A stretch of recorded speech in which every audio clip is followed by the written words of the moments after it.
Yes. All right. I'm Nancy from Nancy Inspired, and I have been given the gift that I call soul telepathy. And what that is that when I'm doing like an individual reading, I'm able to channel you, what your own soul is trying to tell you. Okay. And when I'm doing a group like this, I ask, what is the most common denominator? What is the wisdom that the majority of people need here listening now, as well as the people that listen later on? I record the first part and I put it on my YouTube part, and then the second part is not recorded. That's the individual question and answer. So how it works, if you're new here, the first 45 minutes or so, kind of depending on the messaging, I tap into what is the messaging for all of us. And then the last 45 minutes or so, I sort of ask what is the important wisdom, for individual people, so they can put their name in. Don't put your name in yet because it'll get lost in the chat. When I'm ready and I'll ask you for it, I'll write down all the names.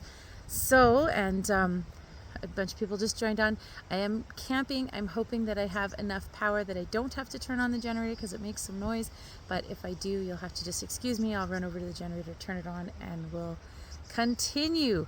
I don't actually have a school break. It's a long weekend this weekend. It is our Truth and Reconciliation weekend. So in Canada, we are recognizing, or trying to, it's a drop in the bucket, a tiny drop in the bucket. The Canadian government way back, and well, actually not even way back, I'm trying to be political here, but Canadian government made some mistakes and literally tried to commit genocide on our Indigenous people, the first people here. So where I am right now, I'm on Treaty 6 territory at the moment, and it's home of mostly the Cree where I am, but there's also Dene, Blackfoot. I think there's 43 different Indigenous groups here. And Canada is trying to take steps to make some amends for the residential schools and the smallpox epidemics and the 60s scoop and all of the atrocities that were done to the Indigenous people. And one of the things that they've done is give a national holiday where you can, try to do some learning, connecting in terms of Indigenous teachings and Indigenous ways of knowing. So my granddaughter and my friend Katie and I all decided that one of the best ways to do that was to actually go out and be in nature, because one of the beautiful things our Indigenous people have taught us is that absolute respect for the land and learning from the land, and being able to connect to the land. In fact, I'm hearing that's already it's going to be part of the messaging this week. And so I've decided, so we're going to wear our orange shirts tomorrow. It's Orange Shirt Day, and spend some time in the trees. So trying to make amends for a really horrible atrocity that continued for a long period of time. I think the last residential school was closed in the 80s. So not even that long ago. And it was a time that they tried to, remove all Indigenous people to make room for other settlers. So slowly trying to make amends, Truth and Reconciliation Day, and therefore I am out camping. All right. And yes, Melinda here in the U.S. Yeah, I think there's a lot of places where, the Indigenous populations were kind of shoved aside to make room for newcomers. And so it's time for us to honor and recognize that. And that's what our Truth and Reconciliation, as a First Nations, most of us know someone who has been in a residential school, right, Angela? I saw a play on Thursday night. My son and I are really trying to educate ourselves as much as possible. And we went to see a play the other night called New Blood, and it was done by high school students from Strathmore, Alberta. So it was like a small town in Alberta, and it was brilliant. Absolutely brilliant. I wish everybody could see it, but the way that they tackled tough things through dance, through music, through imagery and whatnot, but every bit of it was infused with hope, which was so beautiful. Anyway, enough about that. Here we go. Truth and Reconciliation, that's why we're here, and I am here on beautiful Treaty 6 territory in the woods, and happy to be in the woods. This is my happy place. In fact, Aurora always tells me whenever I'm grumpy, she'll be like, Nana, you need to go to the woods. And I'm like, you need to go to the trees. Yes, I do. All right, so without further ado, I'm going to ask for permission to connect to you. So, can I, may, and shall I do a collective reading for my Insight Timer friends and family, both those that are listening now as well as those that listen later? And I'm getting a very clear yes. Is there any reason why I shouldn't at this moment in time? I'm getting a very clear no, there's no reason why I shouldn't. Then I ask that everybody's intuition be raised to the highest level that they can accommodate with at this moment in time. Allow their souls to speak freely and clearly for their highest and best good. All right, and as I was even saying that, I was already starting to get some messaging. So let me just tap in. Ooh, okay, this one's kind of coming from a deeper place. So when I channel messaging, sometimes it's coming from all of you. It's always connected to all of you, but every once in a while I get stuff that's coming from, I believe, like that divine source messaging. And what I just heard was, it's time to remember things we've forgotten.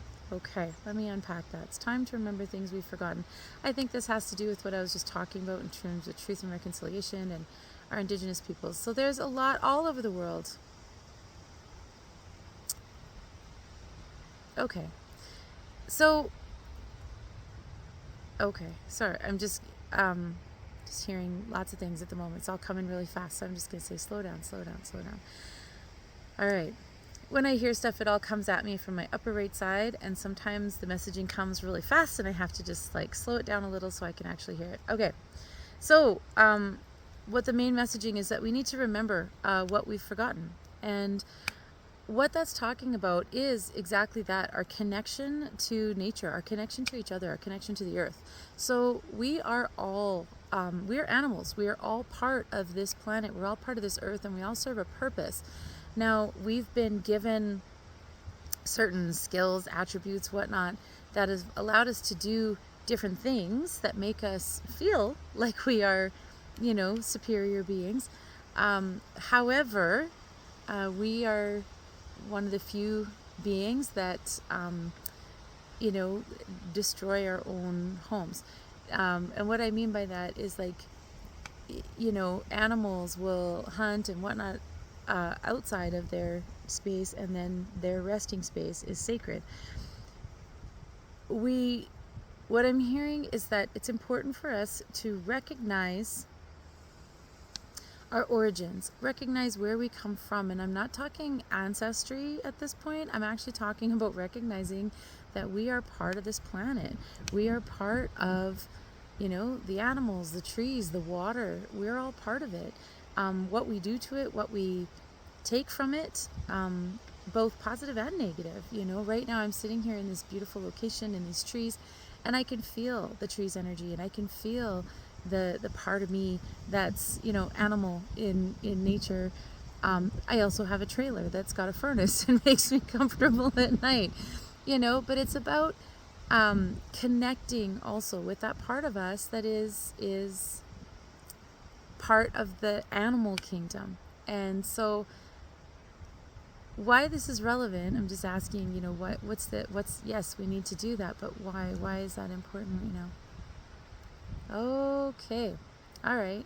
Interesting. So what I'm hearing is that a lot of the things that stress us out, a lot of the things that cause us grief, that cause us anxiety, that cause us stress, right, are constructed.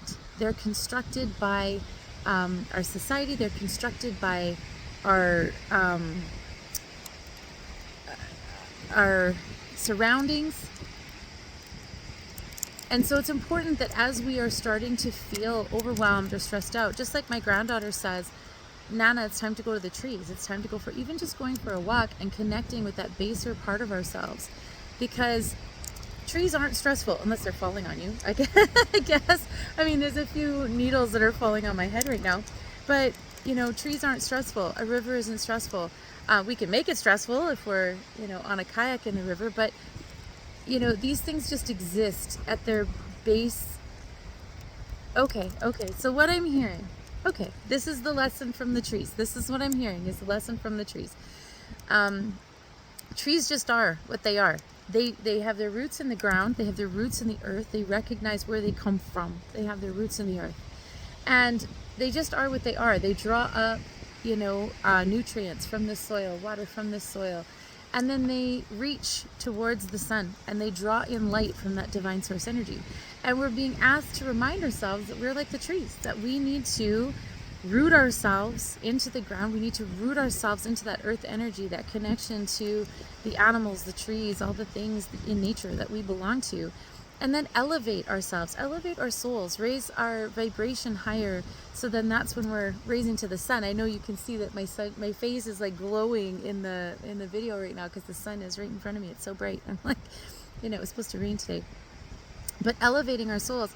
And so when we're feeling bogged down with stresses, with anxieties and whatnot, remind ourselves that we are part of nature. We are like the trees, ground into the earth, ground into that nature energy, elevate into that, divine collective consciousness, that divine presence, and allow ourselves to recognize that the things that are stressing us out, even though they're very real, they are constructs. There are constructs of things that have been created, senses of productivity or scarcity and all the things that are real and stressful, but they are constructs. Whereas things like the trees, there's a big tree that I keep looking at right in front of me as I'm talking, they're just there, they're just holding space, and we're being asked to connect to that part of ourselves when we're feeling stress, just to hold that space, to hold that. I'm also hearing that trees represent honesty. I don't know where this is coming from, but how do the trees represent honesty? This is what I'm hearing. The teaching of the trees is honesty.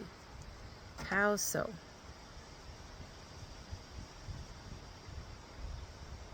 Okay. All right. So the teaching of the trees is honesty. So what I'm hearing this week is that we need to be honest with ourselves. And part of that honesty, it's not about like telling lies or not telling lies. What it is about being genuine with our true nature. What I'm hearing is trees don't look at other trees and be like, oh, well, I guess I don't know, but this is what I'm hearing. Trees don't look at other trees and say, oh, I wish I was a deciduous tree, or oh, I wish I was a coniferous tree, or oh, I wish I was an elm tree. They just are. They're just in their space. So they don't need to create stories to validate. They don't need to create situations. They don't need to manipulate in order to create, right? They don't need to manipulate situations. We as people tend to want to manipulate our thinking, manipulate situations so that we can feel better about things, as opposed to just grounding into that, holding space and honesty. This is who I am. This is where I am. This is who I am. This is what I'm doing. These are my flaws. These are my strengths. These are my weaknesses. And allow yourself to just be honest with who you are. So what I'm hearing this week is that it's okay to make mistakes. It's okay to, we don't need to be perfect. I'm hearing that there's a lot of us here that tend to lean towards perfectionism, that tend to lean towards trying to do everything right. And even if it's not perfectionist, it's this sense of, I need to be more, I need to do more, I need to be more, whatever it is. I need to be thinner, smarter, richer, whatever it is. And what I'm hearing is instead, hold space and be honest with yourself. This is who I am. Right now, this is who I am. I am, maybe feeling overwhelmed. I'm maybe sometimes disorganized. Maybe I'm, and it's about recognizing that we don't need to be perfect. We don't need to have all the answers. We don't need to know everything that's going to happen. We don't need to be in complete control over every aspect of our lives. And it's asking us, the messaging this week is asking us to just be honest with ourselves and be like, you know what? Right now, this week, I just don't have the capacity to deal with this, that, or the other thing. Or maybe this week I'm feeling really great and I do have the capacity to do all these things. But it's about being honest with ourselves and not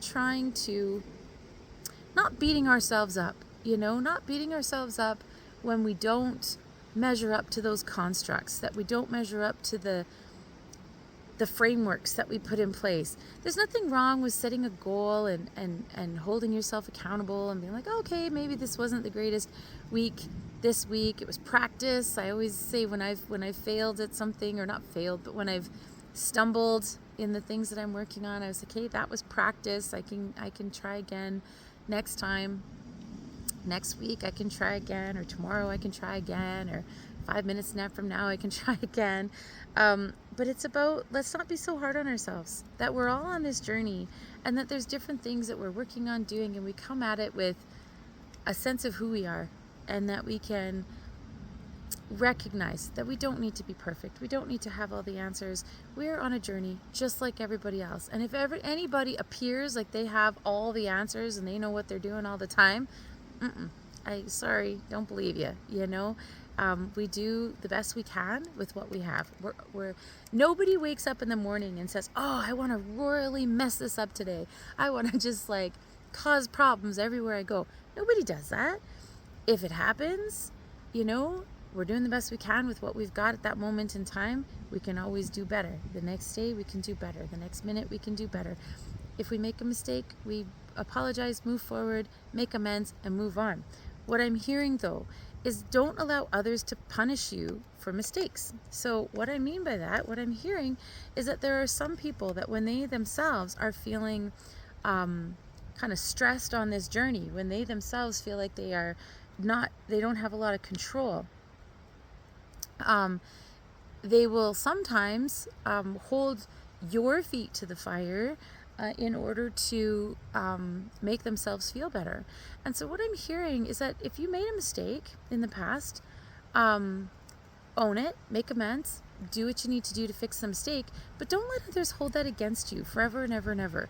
They need to find a way to move on as well. And so what I'm hearing is to tell you a story. So this is a little tricky. When I was married to someone who really liked to exert a lot of control over me.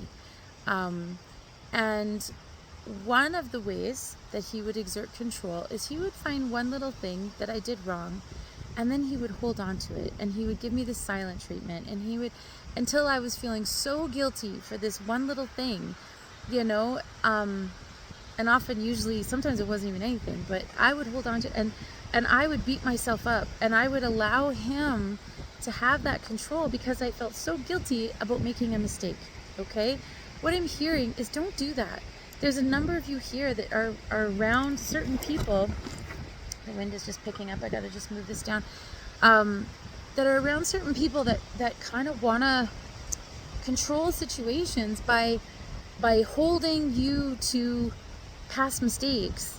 And it's not really about your mistakes. It's about them having control and using those feelings of shame and guilt or whatnot that come along with when you've made a mistake. But it's not about that. It's about them more just wanting to have that control. So don't allow anybody to own you based on mistakes that you've made. Everybody makes mistakes. Everybody makes poor choices. Everybody needs, is growing, and we're on a journey, and we do things and we're like, oh crap, that was a bad decision, or I shouldn't have done that, or maybe I said that the wrong way, I didn't mean to hurt somebody. We all make mistakes. And so if you're genuinely conscious about, okay, I've made that mistake, I'm going to try and make amends, whatever, then nobody should be able to hold that mistake against you if you've genuinely worked at trying to repair it, okay? And I'm hearing that there's a number of us here that have been around manipulative people like that, that want to have that control drama and are using that manipulation, those mistakes that we've made. Now, on the flip side, what I just heard is that we all make mistakes, and it's what we do with our mistakes that make a difference. It's what we do with our mistakes that allow us to grow. So, battery saver just came on. Give me one moment. I'm going to, let's just think about that for a second. I'm going to go put the generator on so that I don't lose power. 1 second.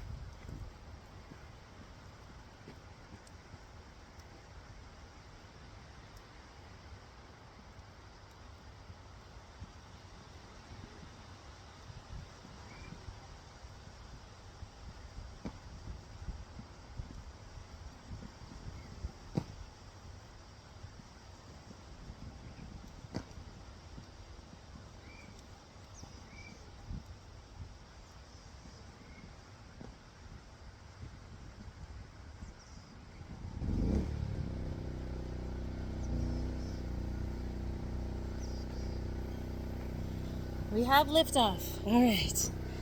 There we go. All right, we're good. I just had to put the generator back on. All right, because I was losing power. All right, I'm just going to double check the chat for a second. Katie, do you want to meet my Insight Timer friends and family? All right, it is beautiful out here. Okay, just checking the chat. This is my friend Katie. This is who I'm camping with. Hi. she's looking after my granddaughter in the trailer at the moment so that I can be doing this. We're a team. All right. All right, where was I? Mistakes. Okay, got it. Like I said, everybody makes mistakes. We don't wake up saying, I'm going to royally mess this up. I'm going to cause problems. I'm going to do things wrong. However, what we do with our mistakes is what's important. So when we make a mistake, depending upon, okay, what I'm hearing is relevant to tell people is that depending upon your upbringing, what you've been taught, your ways of connecting, is the words that I'm hearing, the ways you're connecting have a direct influence in how we respond and learn from our mistakes. If we feel like we're in a safe place where we can genuinely, reflect on mistakes and do better, people tend to do that, exactly that, reflect on their mistakes and do better.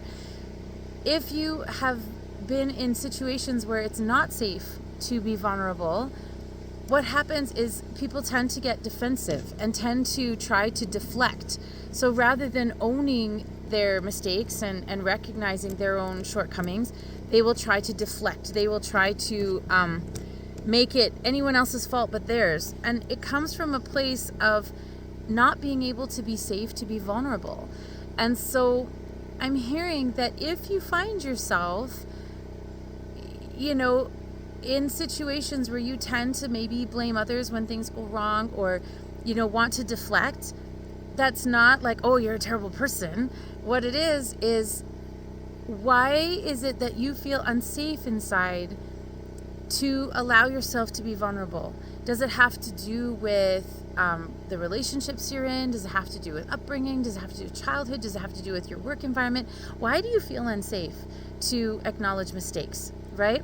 And then ask yourself, am I actually safe to acknowledge mistakes? Because sometimes it's an internal thing, is what I'm hearing, as opposed to what's actually happening. I know I used to do that. When I think about it in my work, if I did something wrong, I would often try to make excuses and not blame others, but kind of blame others so that I didn't have to own it. And I realized that this is relevant because I realized why I was doing it was because I had a bit of imposter syndrome when I was at work. Even though I'm a good teacher, I'm a strong educator, even to this day, sometimes I feel like I have imposter syndrome. So I didn't feel safe being vulnerable. And so I'm hearing that some of you, if there is times that you feel it's really difficult to own your mistakes, it's really difficult to be vulnerable and be like, yeah, I screwed up. I need to fix that and I'm going to own that. Ask yourself, is there some imposter syndrome going on? Is there some way inside that you can overcome that fear of being vulnerable? Because sometimes we've been taught, don't be vulnerable, never admit your mistakes, but that doesn't help you to grow. So I'm hearing sort of two things going on. One is don't allow anybody to manipulate or control due to mistakes that you've made, and also allow yourself to be vulnerable. Allow yourself to be vulnerable. Allow yourself to recognize those places that don't feel safe to make mistakes and honor that. Thank you for protecting me, but no, I am strong enough that I can make amends for this mistake. I can fix this. I can learn from this. I can grow from this, right? And work this week at owning owning our mistakes, owning the things we do wrong. Everybody makes mistakes. There's not a single human on this planet that has not made mistakes. And so it's what we do with those mistakes that is important. Okay? I'm also hearing that in terms of the mistakes we make and the choices that we make and things like that feel like mistakes, is that sometimes it's not actually a mistake, is what I'm hearing. Is that sometimes we make mistakes or we do things that seem like mistakes because that's our intuition has guided us into that. Our sense of knowing, a deeper sense of knowing, has guided us into that. And it's an opportunity to learn or grow. And sometimes it's not even a mistake. It's actually like, oh, by doing that, I ended up doing this instead, and learning and growing from it, even though it seemed like a mistake at the time. Actually, I'm here to tell you a story. I don't know why this is relevant, but this is what I just heard. So driving out here, I'm not usually the one that drives the truck and the trailer. Usually when I go camping, it's with my partner, and I don't do that. I wanted to challenge myself and do this, and so I did. And I pulled the trailer, and I did it. And I was nervous. I was scared. I almost didn't do it. I almost was like, no, I'm not brave enough to do this myself. While I was driving here, though, I made a wrong turn. I turned the wrong way. And at one point, I was kind of on this range road in the middle of nowhere, and my GPS signal was lost, and I realized I have to turn around. And I had to turn around a 30-foot trailer. And I was terrified. I was absolutely terrified. And I was so mad at myself for messing up. I was like, how could I have missed that turn? How could I have not? And I was so scared. I was shaking. I felt like I was going to start having a panic attack. My granddaughter started singing in the back seat. She was like, don't be scared, Hannah. Don't be worried. You've got this, girl. She's singing this little song. And I'm like, okay, Nancy, you can do this. And so I found this place that was kind of like a driveway a little bit. And I was like, I'm going to turn around. And I did a 3-point turn on a range road with a 30-foot trailer. And it was absolutely terrifying.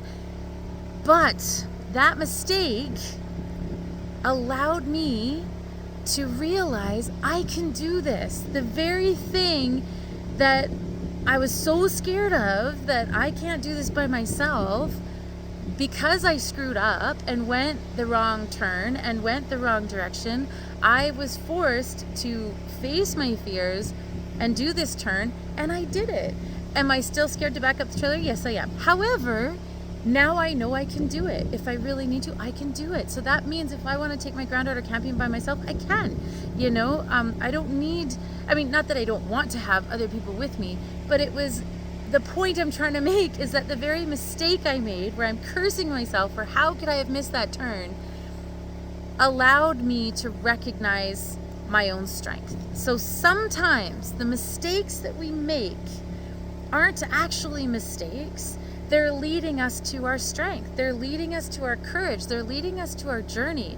And sometimes that courage might be standing in the face of your mistake and going, I'm sorry, and modeling for the people around you how to apologize. Maybe it's not a mistake at all. Maybe it's actually an opportunity for you to go, wait a minute, that's not how this works. I'm learning and growing. You're learning and growing. You can't hold this against me. And standing up for yourself that way, right? Because I'm hearing that for a lot of you here today, I'm so grateful that I'm not in that situation anymore, but there are a lot of you here today that are still around people that are trying to control, trying to feel validated, trying to have their own sense of control, and they use your mistakes as fodder to undermine you. Don't allow that to happen. Own your mistakes, grow from them, and be like, okay, I've owned my mistake. I've said sorry. What do you want me to do? Like, you can still be angry if you want to, but I'm gonna go over here and enjoy the rest of my day, and you can still be angry if you want to, but that's a you problem. I have apologized, I've made amends, and I'm moving on. You can choose to stay stuck in this, and if you want to. Hearing to tell you another story. I love this story. It's one of my favorite stories. It's a Zen story where the idea is that two monks are walking along a path, and as they're walking along this path, they get to a riverbank. And there's a woman at the riverbank who's wanting to cross the river. And as she's, as they're going to cross her, she's complaining that the river, this and that. And the one monk puts her on his back and walks her across the river. Well, her skirt just at the very edge was getting wet. And she's complaining, "You're getting my skirt wet and you're not going fast enough," and blah, blah, blah, and kind of yelling at him. And then when he puts her down on the other side, she doesn't even say thank you. She just like, "You got my skirt all wet," and was angry with him. Anyway, they keep walking and keep walking and keep walking, and the lady's long gone, and then the younger monk says to the older monk, like, "Why didn't you teach her a lesson about gratitude or compassion or something like that?" And the older monk looks at the younger monk and says, "I put that lady down hours ago. Why are you still carrying her?" And that's the message I'm hearing in terms of our mistakes and letting them go. If you've made a mistake, fine. You made a mistake. Own it and make amends, and don't let anyone hold on to it. They don't carry that. Don't carry that with you. If you're making repeated mistakes, then that's a pattern to look at and go, okay, why do I keep making this same mistake? Okay, I need to work on this. There's something inside that is teaching me. It's teaching me about the mistakes. So when we're making repeated mistakes or falling into the same patterns or falling into different things, it's about a learning. I found myself gravitating towards controllers for a lot of the earlier part of my adult life. And I found myself, even though I tried really hard not to, I just seemed to find people that were really controlling. And it wasn't until I dug in and went, why do I keep doing this same thing? Why am I finding this same pattern? And I realized it was because one of my limiting beliefs was that I felt like I made poor judgments. I don't actually make poor judgments, no worse than anybody else. But I had that limiting belief, and as a result, I was gravitating towards controllers. And so now that I recognize that that is a pattern for me, I can now work I can work smarter at trying to change that. Recognizing, am I doing this because I don't want to have to make judgments, that I want to not trust my own abilities to back up a trailer on the highway? Yes, that's exactly what I was doing. I was giving my power away. And so recognizing that if you are making repeated mistakes, it's not because you're a bad person. It's not because you're terrible and you're purposely trying to mess up. No, it's because it's trying to teach you something else.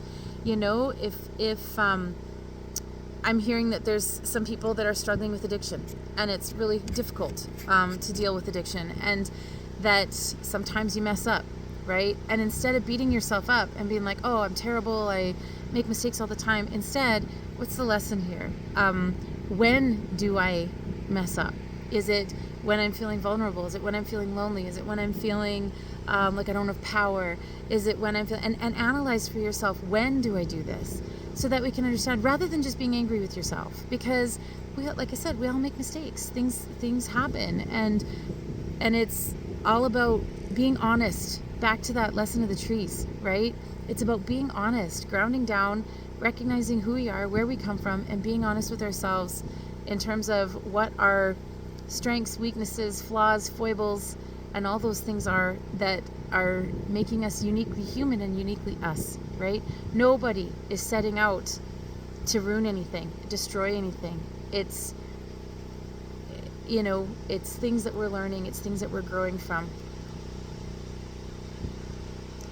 Just asking if there's anything else on that, or we need to move on. It's a lot of time on a couple of messages, but I think those are important. Those are important messages. Okay. Can you guys hear me okay even with the generator going? I know it's loud. It's not exactly peaceful with the generator going, but my computer was drawing a lot of power and it was just dying on me. So, okay, good. I'm glad you guys can hear me. Perfect. Okay, the generator's over there, all right. Next bit of messaging. What am I hearing? All right, so what I right away heard was building bridges. What does that mean? Building bridges. Oh, interesting. Okay. So I didn't know what the bridges were. I saw bridges and then I heard building bridges and I was like, hey, what does that even mean? I don't really understand. But okay, what I heard was this week we need to look at building bridges from the past into the future. So, all right. I was just asking for some clarification there. So, bridges connect two pieces of land, right? When you think about bridges, it's either over a road or a river or something like that. But bridges are connecting two pieces of land. Sorry, I just got to readjust my chair. I'm rolling backwards. Two pieces of land, and there's something underneath, a river or whatever that's going through. That is uncrossable, right? I mean, feasibly, that's why the bridge is there. What I'm hearing is who we are right now and where we've come from and where we want to be and where we're growing to. There is a connector, and that connector I'm hearing is hope, which is interesting. Let me just unpack that. Okay, sometimes it's difficult to see where we need to get to, where, like, we have a goal, we know where we want to be, we know where we want to get to, but it's difficult sometimes to go, okay, how do I get from here, where I am now, to where I want to be and where I want to get to? And what I'm hearing is build bridges.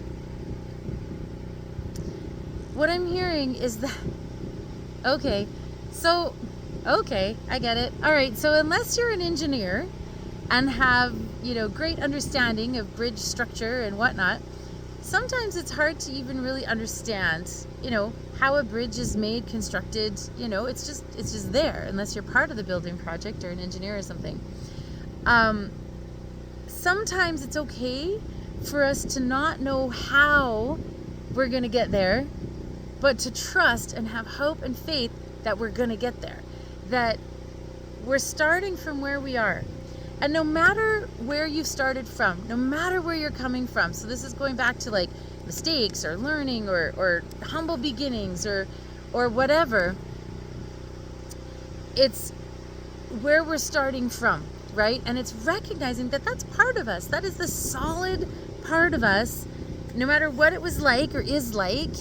That's the solid part of us that we are building that bridge from, going to where we want to go. So what I'm hearing is build bridges. We might not know exactly how we're going to get there, what it's going to look like, how we're going to overcome issues or challenges or struggles or those kinds of things.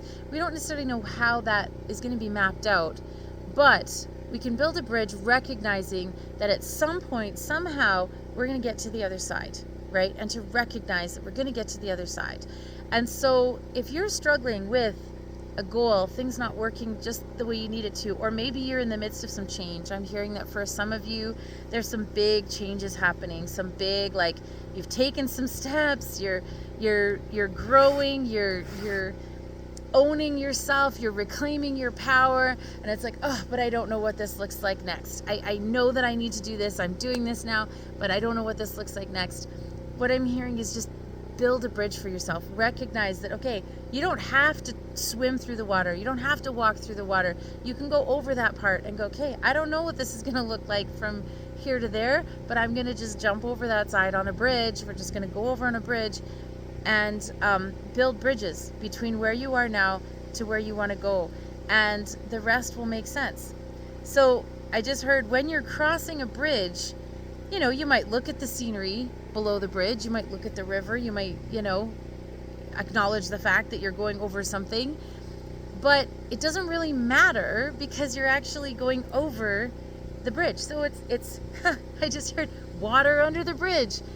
The things, okay, I love this message. So the things that bogged you down in the past, the things that have affected you, that have hurt you, that have made you maybe those little character flaws that we were talking about in the past, like in the previous part, they come from places of challenge and struggle. That's okay. That's okay, because we're building a bridge and going over to the other side. We're going over and using the things we've learned and where we've come from, and having that hope and that faith that we're moving forward, and that the water under the bridge is the part that we no longer need to pay attention to. You know, it's flowing away. It's going on its own course. You know, it's like, yep, that was that. Now it's over there. I'm moving forward. I'm going over the bridge. So it's asking us to allow ourselves to have that hope and faith. Build bridges. Build bridges. I'm also hearing that building bridges is also about building connection as well. That if we don't have all the skills and knowledge and the engineering to build a bridge, that community might. There are others that do have that. And it's about building connections also with ourselves, and recognizing, giving honor to where we've come from, what we've already overcome. And okay, so what I'm hearing is that the planks of the bridge, the steps of the bridge, are acknowledging all the things that we've already overcome. No matter where you are in your journey, you've already overcome some things. You've already learned some things. You've already gained some skills. You've already grown. You've already moved forward in lots of ways through different things. And so it's about recognizing what you've already done. And those are the planks of the bridge that are going to get you over to the other side. It doesn't mean that it's smooth sailing. It doesn't mean that it's like easy, but recognizing what you've already achieved and focusing on what you've already achieved is going to be the thing that allows you to get easier over to the other side. Is there any other messages I need to hear? And if not, I'm going to start writing down some names. All right, so I'm ready to take a look at individuals at the moment. Let me just, hold on, there's a whole bunch of things in the chat, so hold on. Paula, Lisa, Melinda,